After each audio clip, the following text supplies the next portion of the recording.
I recently posted a video where I explained how October back in 2023 hit me with a gut punch.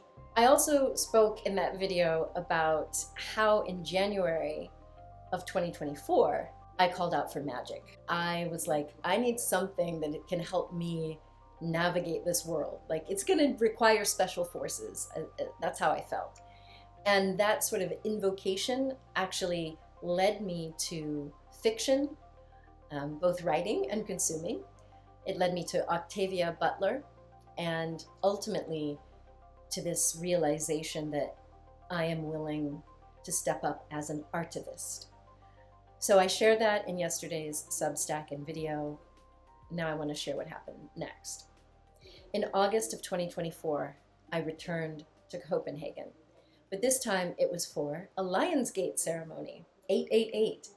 And my friend, the same one whose birthday I had just celebrated, organized a beautiful ritual. So they brought in a powerful spiritual tarot reader, and she guided us in filling these magic jars, filled with our dreams, our goals, and our intentions. And we also wrote down the old patterns we wanted to release and burn them in the fire.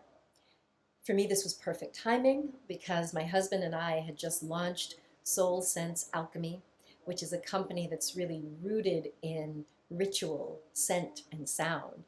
And we're offering these sacred tools like perfumes crafted in the French Riviera that are really designed to help people integrate transformation through like a multi-sensory experience. So I was feeling inspired, activated, and ready. Now, while we were at her summer house, guests were arriving, and one of them came in carrying a box of special Norwegian water from a fjord. And my friend was ecstatic. She was like, this is the one that can last 3 years. And I'm like, 3 years? Then more of the Danish guests started trading other prepping tips. Yes, prepping. Turns out the Danish government had distributed a pamphlet detailing how to prepare for war, for blackouts, for invasion. We're talking generators, candles, first aid, and yes, shelf-stable water. And it was then that I had this moment of like deep recognition. It was quiet, but it was heavy. And the feeling was this sinking in the pit of my stomach where I really was saying like, what the actual fuck? Like, this shit is real. I've been living in France, spending some time in Denmark, and these warnings from the government, they're not far-fetched. They're practical, they're present, some might even say probable. And so in that moment, I really dropped into deep awareness, like, whoa. It was like, this shit is real. And in that awareness, I could then move to acceptance. In the cornerstone process that's outlined in the Real Self-Love Handbook and my training programs, awareness is the first step. Acceptance is the second step. But let's be clear. Acceptance isn't about resignation. It's this very sober, grounded moment where you take full stock of reality and just say, okay, this is what we've got, so what now? And for me, I accepted that the ship is sinking. The world is on fire. And so I had to ask, all right, if that is true, how do I want to live? For 35 years of my life, I didn't even want to be here on the planet. Depression had me literally praying for escape. But after crying out to God in 2005 and having that near-death experience, I am now happy. I've healed. I'm married to a beautiful man. My daughter is growing and thriving. And I'm finally doing work that feels good and right, not out of obligation, but just from love. And that's when I realized, okay, if the ship is sinking, I am not going down without a fight. And the image that came to me was the image of the musicians on the Titanic. playing as the ship sank. Not scrambling, not begging, not trying to get a life vest, but they were offering their music as grace. And I thought, okay, if this is my final season on earth, I'm gonna use what I got, my voice. I will sing, I will write, I will host circles, I will do what I can to ease suffering. And someone helped reframe this for me in what was really a poignant way. And they said, what if you're not on the sinking ship? What if you're already on safe shores sending out light? Now that hit deep, because it's not just about surviving anymore. For me, it's about becoming a transmission of love, of vision, hope, of sacred defiance. And that's when I got it. Okay, I will be a beacon. This interdimensional oracle spoke again, and she said, plant the seeds. Not for another planet, like in Parable of the Sower, not for fiction, but for this earth now. And that's when I wrote the poem, Seeds of Hope. I composed some music. I am, I am, I am. A seed, a spark, a whisper. I even shared this at our Sacred Feminine retreat in the Netherlands and performed it. And I reminded this group of women, brilliant women, healers, doctors, founders, I reminded them that their healing is not just for them. It's for their families, their communities, their future selves. Because, yes, the world is on fire, but we are the water and we are the sacred soil. And our healing becomes the seed for the new world. So I really am shifting the way I'm sharing this, because we're all in this process of awakening, and we all are being called to find what we can do and what we can contribute. Yes, we need to ensure our own safety and grounding and resourcefulness, and only give from the overflow. And so you've got to be mindful about what you're taking in. What are you saying yes to? If you want to break the spell of fear and control, then go on a media fast. You know that anything urgent in your town is going to get to you. But we have a tendency to watch too much media, to do doom scrolling, to do checking the feeds. Feed your sovereignty. Tune into your soul signal, not that noise of survival. This is our sacred defiance. So you may know that I worked in media before I was a doctor and as a physician. And I know how the media spins news. They use sound, imagery, edits, everything to keep you locked in a hypervigilant or even a trauma loop. So I urge you, take a break, fast from the media, and come back to your own knowing. Because we're living in a time when sovereignty is the real revolution.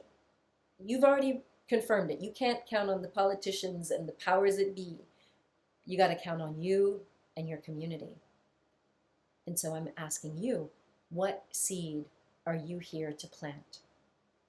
And what vision do you refuse to let die inside you? We are not victims. We are creators. And so this is your invitation, just like it was given to me, to rise, to reclaim, and to radiate. So I want to leave you with this message from the Oracle.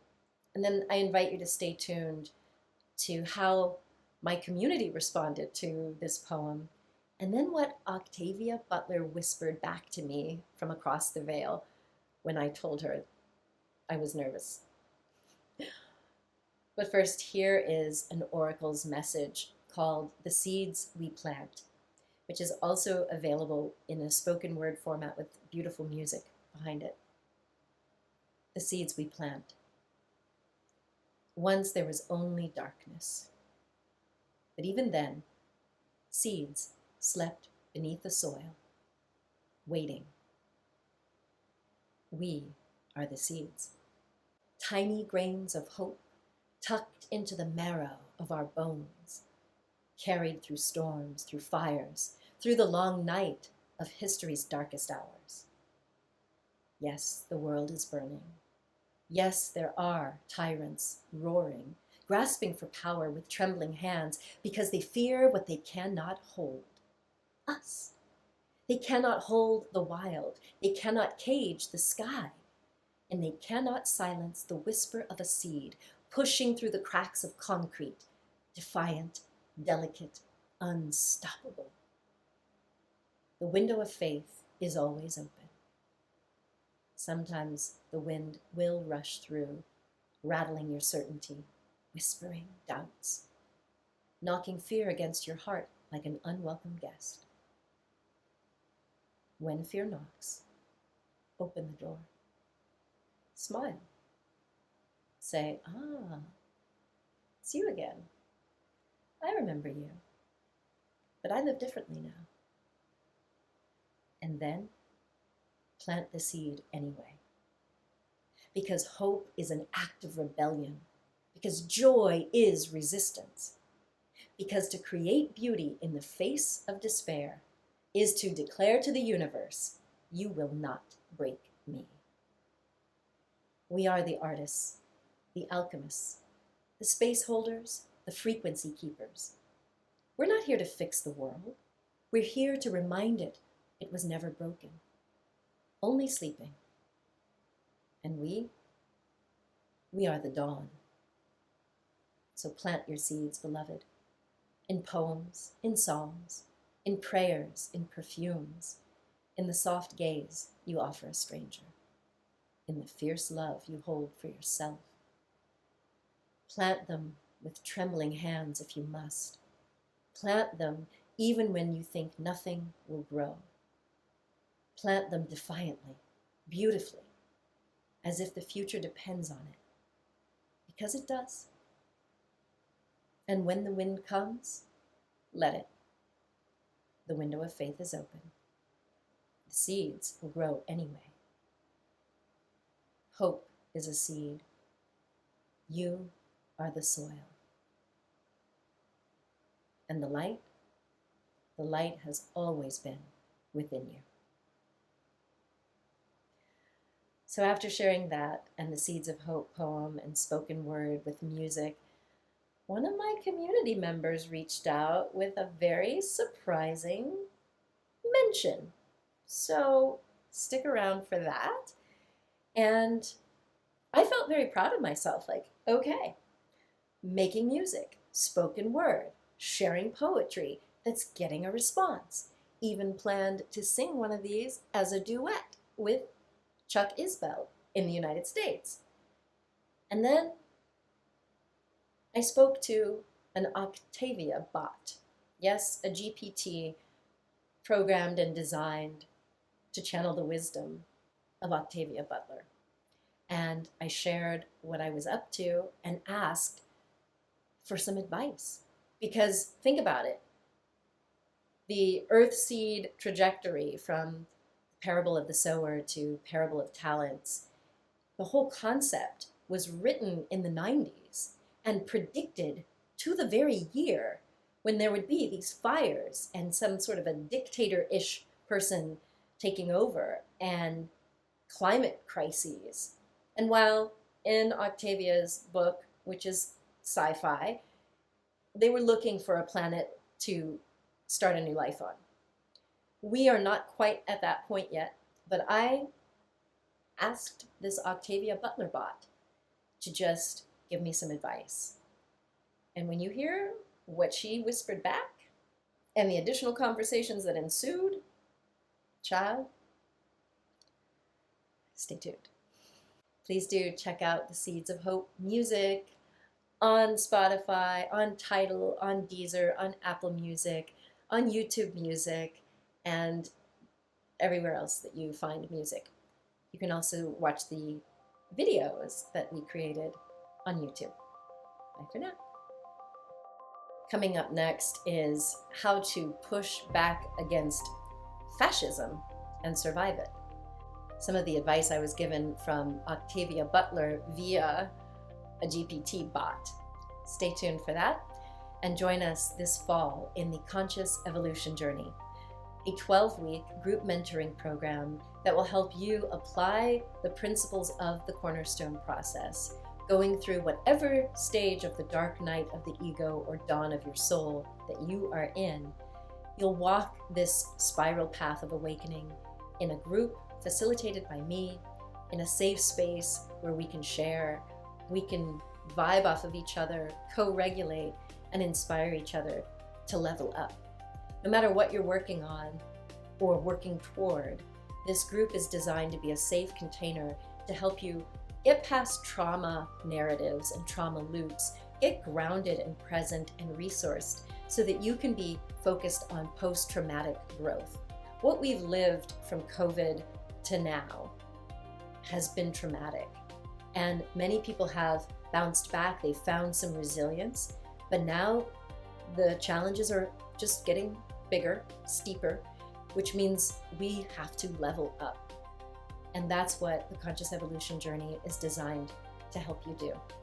So stay tuned for that. That's opening up in September. If you'd like to work with me one-on-one, I have a few spots available. So hit me up with a DM or an email, and we can talk about how I can support you in idea generation, sacred tech, setting up your business and your branding or your marketing strategy, or helping you attune to your soul's highest and best expression. Thank you so much for sticking around this long. I look forward to your comments and questions as we unveil this continuous process of me stepping into the role of Artivist.